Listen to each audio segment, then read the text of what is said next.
Well, hello there and welcome back. My name is Stephanie Safarian and you're listening to episode number 403 of Sustainable Minimalist. What do we do here? Well, we are a show about intentional and eco-friendly minimalist living. On today's show, we're discussing food additives. And we're starting out with a story today. So if you hate stories, you just want content, I won't be mad. Please go ahead and use your player skip button, skip ahead to about minute 5, and you'll get into the content. But I think the story, I am biased, but I do think the story is relevant and important. 2 weekends ago, it was Saturday morning. I was lying in bed. I had just woken up and I was doing something that I often suggest to all of you not to do, and that is bring my phone to bed. I'm scrolling through social media. I know I'm not following my own advice, but I'm scrolling through. So the kids are still sleeping and I'm scrolling through Facebook. I know. Anyway, I see a post that one of my friends posted, and it was an image of 3 mason jars with 3 stalks of celery sticking out of the 3 jars. Jar 1 was water, jar 2 was blue dye, and in jar 3 was red dye 40. Jar 1 with the water was a healthy celery stalk. Jar 2 with the blue food coloring was a healthy celery stalk. Didn't look as healthy, I must say, as the one in the water. But jar 3, which was the one with the red food coloring, the red dye 40, the stalk was completely dead. It died within 1 day, according to the creator of the post. Red dye 40 is in a lot of candy and processed foods, and we're going to talk about it in a bit, but the story's not done yet. Literally 10 minutes later, my daughter woke up, my youngest daughter, and she was complaining of a headache, which wasn't surprising because she was sick the night before. And so I go to the medicine cabinet and I pull out the children's Tylenol. This medicine is cherry flavored. It is bright red. It is in a natural red. And so I thought to myself, I just saw this post about red dye 40. Let's turn over this children's Tylenol. What is ingredient number 3 on this list of ingredients? You guessed it, red dye 40. So the thing that killed the celery stalk in under 24 hours is in this medicine that I was considering giving my daughter. So we as parents are seeking relief for our child's sickness, whatever the sickness is, but we're giving them a product with an additive that contains benzodiazepine, a known human carcinogen. All right, so story over.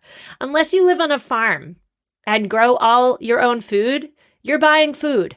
Today, about 60% of the foods Americans eat are processed. Food is a product we consume, both literally and figuratively. Food directly relates to our quality of life, our lifespans. And yet there is so much conflicting information out there about what's healthy, what's unhealthy, everything in between. Hard truth time. If you're like most people, you're likely spending your hard-earned dollars on food that you've been told is healthy, but may very likely not be. And so it pays to know what's in these food products that we're not only buying with our dollars, but also eating, consuming. And so my goal today is quite simple. I want to make you a more informed consumer the next time you're at the grocery store. And I know I'm a human being, that listening to a podcast on food additives may not at first glance sound all that exciting. Heck, if I had a choice between listening to a podcast about food additives or listening to a podcast about reality TV drama, I'm going to pick the reality TV podcast 9 times out of 10. Just being honest there. However, you do have my full promise that I'm going to teach you something really darn important. And while you're learning, I'm going to do my absolute best to make sure we have a good time. So today we're going to talk about processed foods, what they are, what additives and preservatives are, and then we're going to talk about 3, maybe 4 of them that I think you should be paying attention to. So let's start today by all getting on the same page. We've heard the term processed food many a times, but what exactly is a processed food? What is it? I mean, isn't flour a processed food at the end of the day? And how can we realistically avoid processed foods? Well, broadly, the term processed food means taking a fresh food, like, say, corn, and turning it into a food product, like, say, corn chips. Processing methods, there are many of them. Freezing is a processing method. Canning, fermenting, pasteurizing, pickling. I could go on and on. Heck, cooking is a process, right? Cooking is processing of food. Humans have been processing food for centuries. If you can foods, like perhaps you garden and then you're canning your tomatoes or making pickles and you're canning, the instructions you follow, the recipe literally says process your jars, doesn't it? And so let's go back to flour for a second. Flour is a processed food, isn't it? Wheat flour is made by taking the wheat berry, removing the bran or outer shell, and grinding the seed into that flour-ish consistency. What a process, right? And so, in my opinion, the problem isn't in the processing. Processed foods are not necessarily bad. The problem is in the adding of stuff to the food that are called, well, take a guess, additives. So not all foods that are processed have additives, but all foods that have additives are processed. Additives are, again, added to food to enhance the flavor, so make it taste better, to make it look better. Maybe it enhances the texture or the color. Think about my Tylenol example, right? Colors get lost during the processing, and so we're adding colors back in to make the food look more attractive, more appealing. Additives are extra. And so some additives are added specifically to slow the decomposition process. Those additives have a special name called preservatives. Preservatives extend the shelf life of products so they can stay on the supermarket shelf longer. Some preservatives, again, have been used for centuries. There's nothing wrong with them. They're healthy and safe. Salt is a great one. How did we get fish and meat across oceans? We salted them. How about sugar in jams and jellies and marmalades? That's a preservative. Sulfur dioxide is a preservative often used in wine. And so I say all this to say that not all additives are bad, but some of them are, and we're going to get to those some of them in a minute. Before we do that, though, I really want to blow your mind. When a company wants to include a food additive in their product, whatever their product is, maybe cookies or, I don't know, cottage cheese, whatever the product is, when a company wants to add an additive to that product, it can go down one of two roads. The first road is the one that we all know and love, and that is getting FDA approval. The problem with getting FDA approval is that obtaining such approval can take years or even decades. So no company wants to wait years or decades to get their product approved with this new additive in it.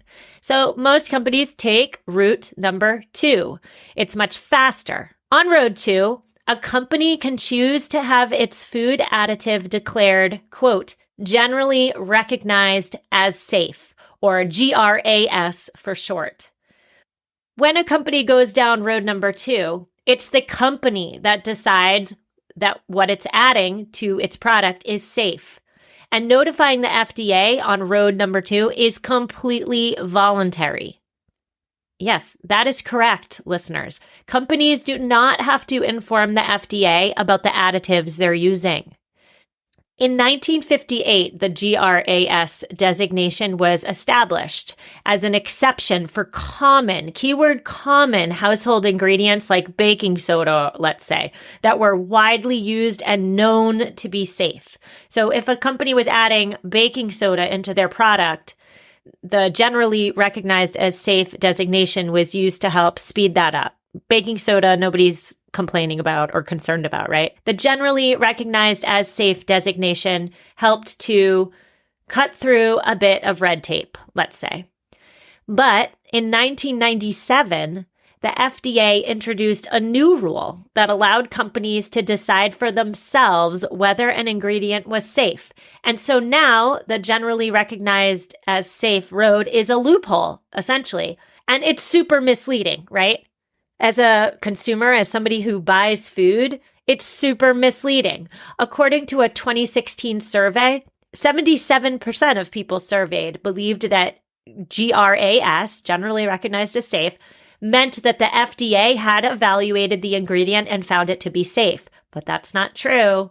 The survey also found that 66% of respondents believed that the FDA regularly monitors the safety and use of these generally recognized as safe additives. But they don't. The bottom line here is there are a significant number of chemicals in processed foods that just have not been tested for safety of human consumption. We Americans, we are trustworthy people, are we not? We want to trust companies. We want to believe they're doing right by our health. We also want to trust the FDA. We want to believe in our government. It's protecting us. It is high time we stop trusting these other entities and we start leaning into our own conscious consumer skills. Now, as with most things, California is ahead of the curve. Just last week, if you're paying attention to the news headlines, just last week, the California legislature passed a first-of-a-kind bill to ban 4 very specific food additives that are linked to specific health issues. New York State, by the way, also has a similar bill on the table. And so if California Governor Newsom signs it, this bill will prohibit the sale of foods and drinks in California that contain 4 very specific additives. We're going to talk about 2 of the 4 additives, and then I'm going to add in a couple that I think are especially important to pay attention to. Because how on earth did the sponsors of this California bill come up with these 4 out of thousands of generally recognized as safe additives? I have no idea how they picked these 4. I guess we could say, thank you for picking 4. It's a great starting point. However, there are dozens more that we as consumers need to know about and be concerned about as well.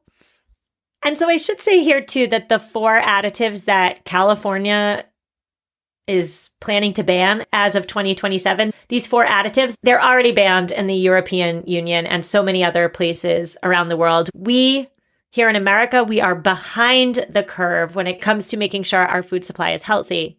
And so it is indeed time to talk about 3 very specific additives that I want you paying attention to the next time you go to the grocery store. We're going to take our break, but when we come back, we're going to talk about artificial food coloring. We're going to talk about the benzoate preservatives. So I'm going to give you an education. We will do that after our sponsor break. It's a common problem, is it not? Even though your closet is overflowing with clothes, you feel like you have nothing to wear. You know what you need? You need Quince. Quince creates timeless classics. They never go out of style. They are well made. You will have them forever. I'm talking 100% Mongolian cashmere sweaters starting at $50. Oh my, yes, that's right.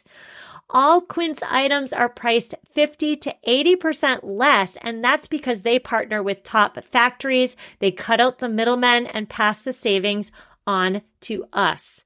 My dresses and sweaters from Quince, they look amazing, they feel amazing, and they are timeless. Take the drama out of planning an outfit and upgrade your closet with Quince. Go to quince.com/sustainablepodcast for free shipping on your order and 365-day returns. QUINCE.com/sustainablepodcast and get free shipping and 365-day returns. .com/sustainablepodcast.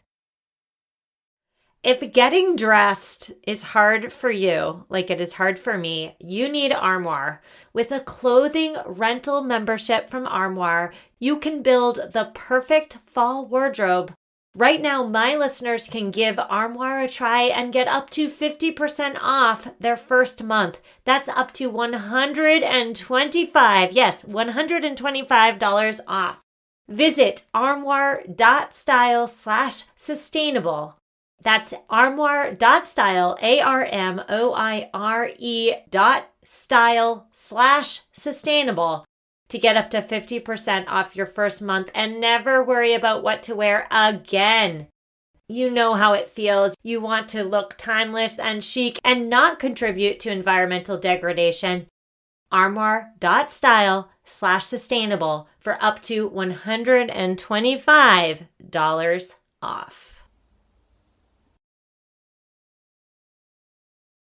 And we're back. We're on to that part of the show where I am giving you 4 very specific food additives to watch out for.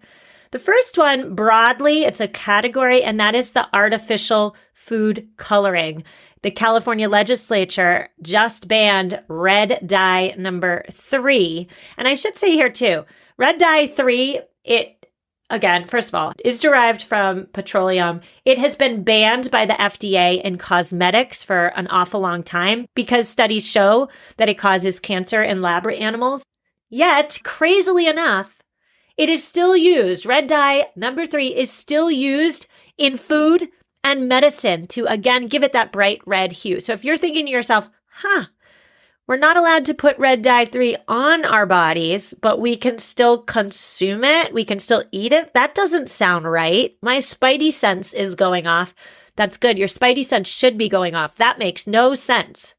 So artificial food coloring, broadly, it's used again to make food look brighter, more fun.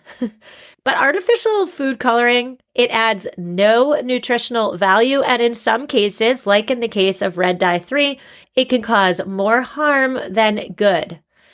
Now, what does it look like when it's listed on a product? First of all, you don't even have to look at the ingredients list to spot food coloring. You can look at the product itself. If the product is an unnaturally bright color, you can take a good guess that there's some artificial food coloring in it. Then when you turn the product over, look for the color and then a number. So it could be red NO3, red number 3, or just red 3.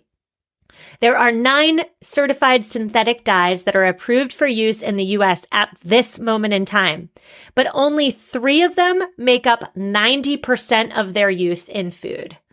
These 3 colorings, now here's where I really want you to pay attention. The 3 food colorings that make up 90% of use in foods contain benzidine, which is a known human carcinogen. Benzidine is known to cause cancer in humans. Red 3 in particular has been shown to increase the risk of thyroid tumors in some animal studies. So cancer is certainly a problem with the food colorings, but so is hypersensitivity. Allergic reactions are common, anything from hives to itchy skin to facial swelling, in rare cases, anaphylactic shock. So there's cancer, there's hypersensitivity, and then there's hyperactivity. Dyes can and do affect children with those telltale hyperactivity symptoms, regardless of whether the child is diagnosed with ADHD or not. If your child is showing ADHD symptoms and you brought them to the pediatrician, the first thing your pediatrician likely recommended was for you to clean up your child's diet, right? Even if your child does not have a diagnosis of ADHD, even if you have never talked to your pediatrician about hyperactivity and your child's diet, you can and should still clean up their diet because dyes affect all children's, every child's attention, focus, etc. We're going to talk in a minute about a very interesting study coming out of the European Union on hyperactivity and diets. But I say all this to say, category number 1 of food additives you should be paying attention to is the artificial food coloring. Pay special attention to that red dye number 3, which the California legislature has just banned. Pay attention to all of them. None of them are good. None of them add any nutritional value. Pay special attention to red 3. All right, so let's move on to the benzoates. They are preservatives. There are 2 kinds. There's sodium benzoate and there's potassium benzoate. Neither of these 2 preservatives are included in the California bill or the New York proposed bill that's on the table. I have no idea why the benzoate preservatives are not included. Again, they're still concerning, not sure why they're not in the bills. But these are preservatives. They, of course, are intended to keep food fresh longer. The benzoate preservatives are most often found in beverages like soda and flavored water. They're also found in acidic foods like salad dressings, pickles, condiments. Okay.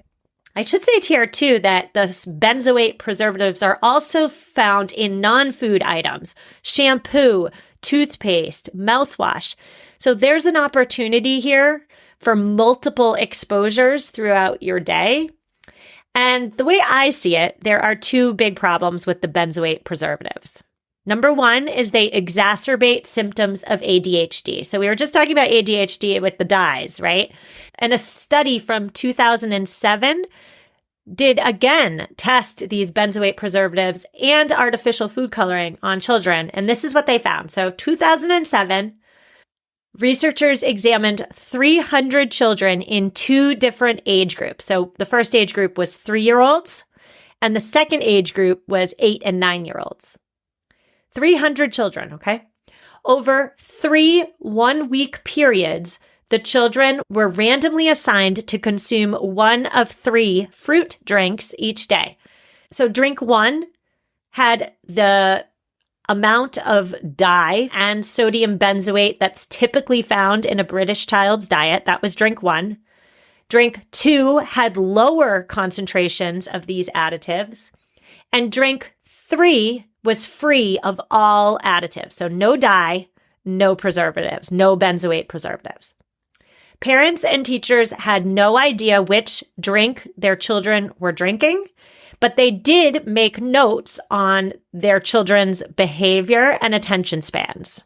Okay, so let's recap. Drink 1 had the average amount of additives in a typical British child's diet. Drink 2 had lower concentrations of these additives, and drink 3 had no additives. Guess what they found? Take a guess. It doesn't take a rocket scientist to take an educated guess here. The results, drinks 1 and drinks 2 significantly affected the older kids, the 8 and 9-year-olds. And drink 1, which was the most potent one, really affected the behavior and attention of the youngest children, the 3-year-olds. Parents and teachers noticed restlessness, concentration issues, fidgeting, talking too much. And lead researchers did not go as far to say that sodium benzoates and red dyes cause ADHD. No, there's no causal relationship that they can confidently say. However, they did say that, quote, the adverse effects from consuming these additives could affect a child's ability to benefit from the experience of school. What does that mean? That means that whether a child has a diagnosed ADHD or not, consuming these additives can impact their ability to access the curriculum, can impact their ability to fully learn. After this study came out, Great Britain immediately issued an advisory for parents to limit their children's intake of these additives, which again was artificial food dyes and sodium benzoate. Okay, I should say here too, it's not just one study and lots of holes in this study. No. Multiple studies have been conducted with other age groups and found similar results. One study in particular that I read showed that a higher intake of beverages containing sodium benzoate was associated with more symptoms of ADHD in college students. So, wide range of ages, similar results despite age. So there's concentration issues associated with the benzoates. There's also a cancer connection. When benzoates are combined with vitamin C in beverages, the benzoates can form benzene, which you may have heard of. It's a known carcinogen. It is known to cause cancer. It's not suspected to cause cancer, and it does cause cancer. Carbonated beverages contain the highest concentration of this benzene, and diet or sugar-free beverages are even more prone to the formation of benzene. Fanta and Sprite are two very specific examples. And so if you're looking to fully avoid or at the very least reduce your exposure to these benzoate preservatives, either sodium benzoate or potassium benzoate, know that it could say sodium benzoate or potassium benzoate on the label. It may say benzoic acid. It could even be more abbreviated than that. It could say E211 or E212. Very confusing, is it not? And so let's cover one more. I have a laundry list of additives that I want to talk about today, but in the efforts of not overwhelming you and in the efforts of respecting your time, let's just do one more. The last one I want to talk about today is potassium bromate.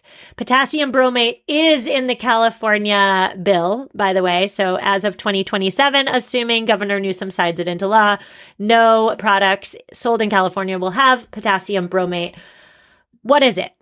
Potassium bromate is a flour additive that improves the texture of baked goods. It allows bread to rise higher, be fluffier. Well, it has also been linked to cancer in lab animals. It is found in bagels, English muffins, crackers, rolls, etc.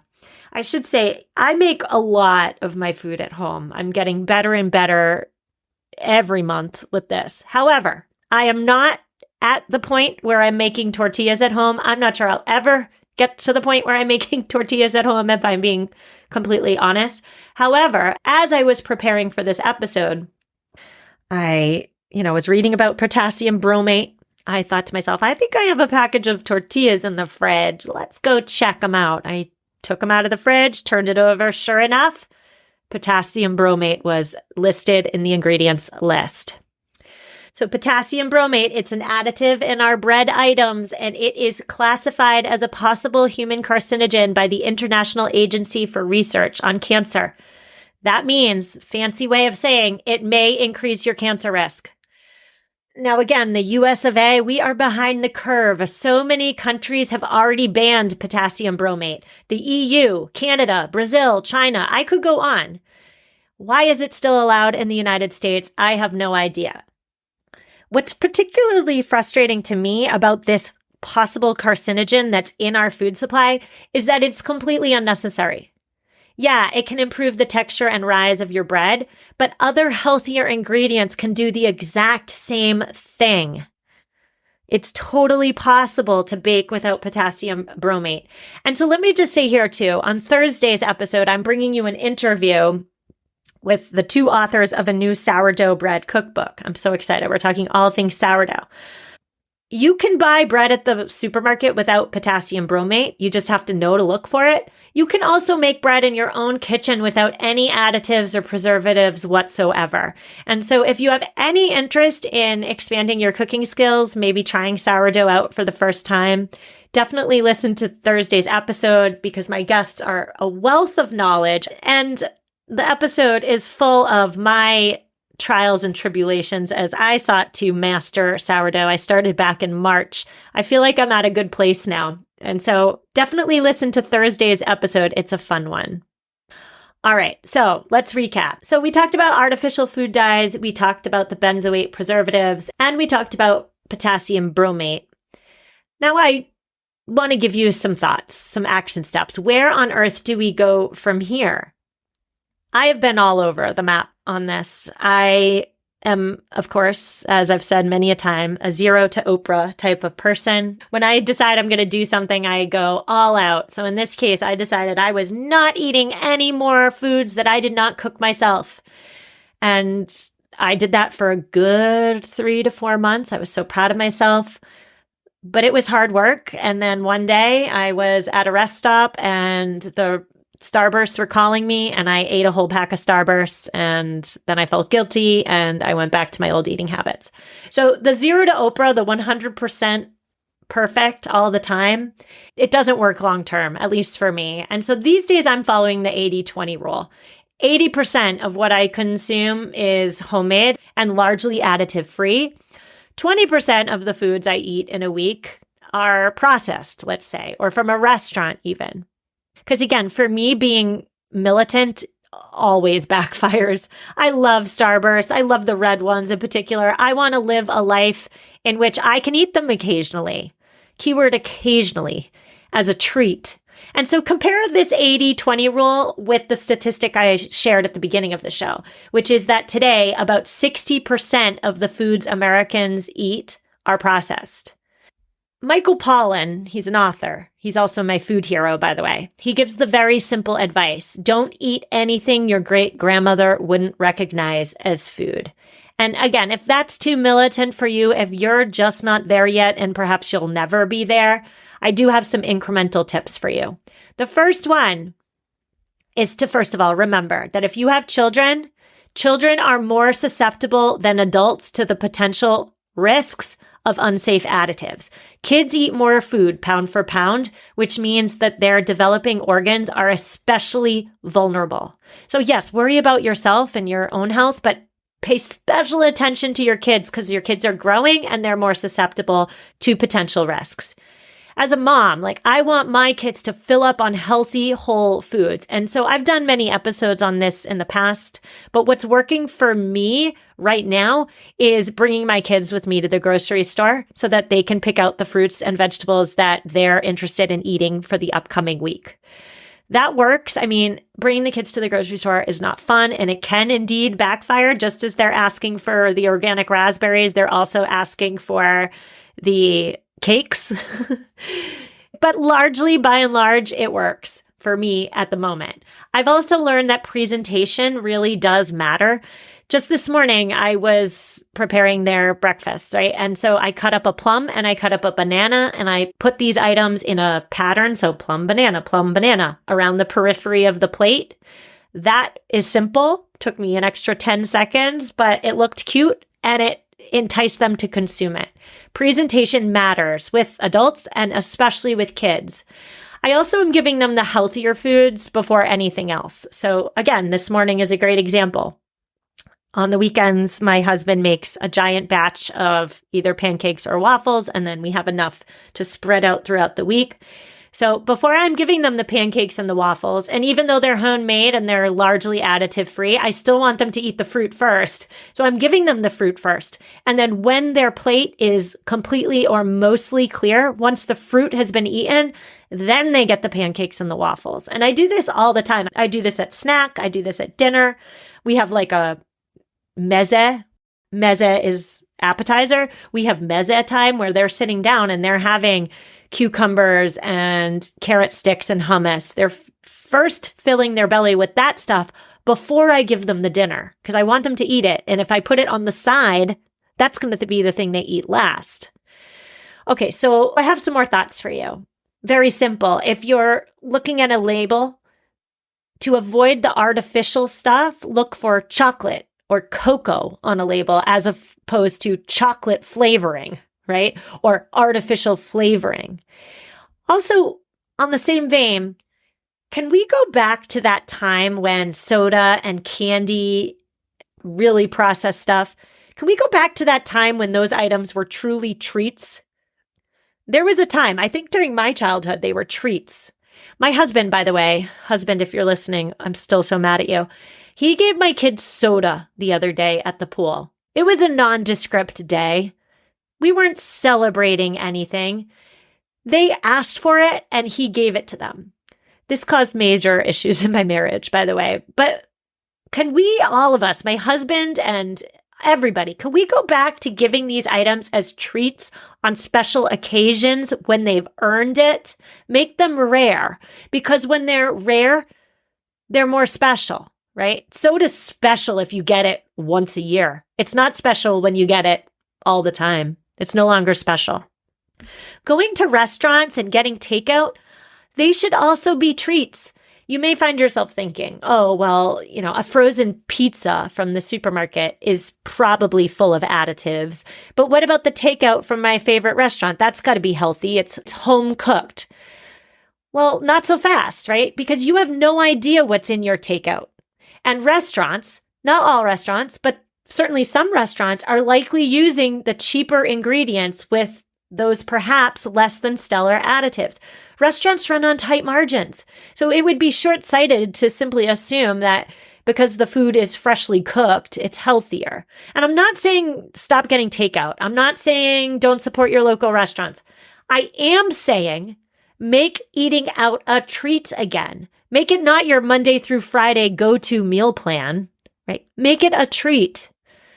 And so I guess the final word today for all of us, no matter where we are on our cooking journey, no matter where we are, maybe we're starting at the bottom, maybe we are cooking absolutely everything from scratch, wherever we are on that spectrum, leave your excuses at the door and cook more. So if you're cooking nothing from scratch right now, cook just one thing a week, just one, and like get really great at it, and then add a second thing on.